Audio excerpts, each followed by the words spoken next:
here, unless they were so badly wounded they had to return home, generally went on to fight elsewhere on the Western Front or in the Middle East. Thousands of them would die during these campaigns. But the ordeal of this generation of New Zealanders continued after the end of the war. An influenza pandemic, a great economic depression, and finally another world war. All generations have their challenges and ordeals, but the generation of New Zealanders who fought here were dealt a particularly harsh hand by history. It's now nearly 108 years since the end of the Gallipoli campaign. The last of the generation of New Zealanders to serve here, Doug Dibley, died at the age of 101, and now we continue to come to this special place. The passing of time does not diminish the duty we owe to commemorate the service and sacrifice of the New Zealanders who fought here in 1915.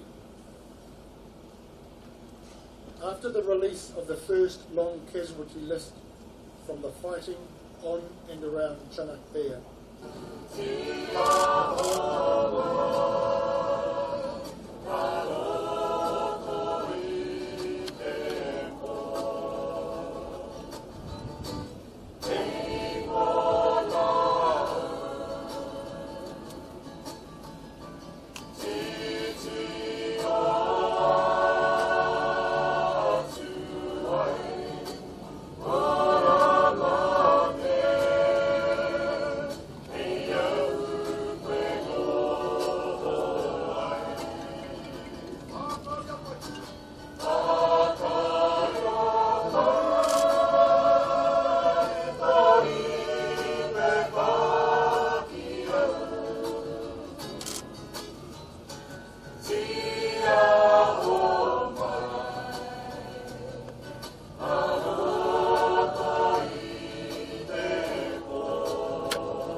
Suddenly, was an awful lurid flash close in front of me, and it seemed as though I had been hit across the head with a bar of wood.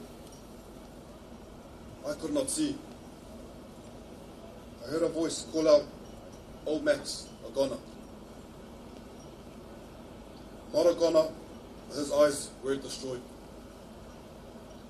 The horror that was Çanakkale was the last thing he ever saw, to remain seared forever into his memory. He was now so alone, shocked and confused, wounded and completely blind. He crawled down the hill, away from the front line, on his hands and knees, across open ground, falling into holes.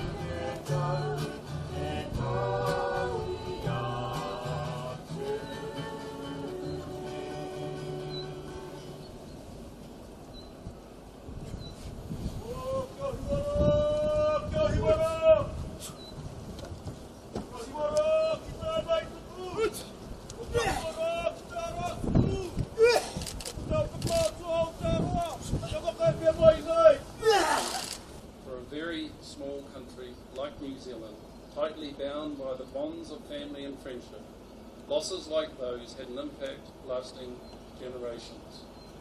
The shock of those losses remains seared in our memory. We keep returning here, even after more than 100 years, because Gallipoli is such a part of our collective national identity. We still maintain a connection to the generation that endured so much here, and in the years that followed. Their stories are still very much alive in their families and in our communities, and we feel obliged to remember them in this place.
the representatives of Hungary and the Republic of India.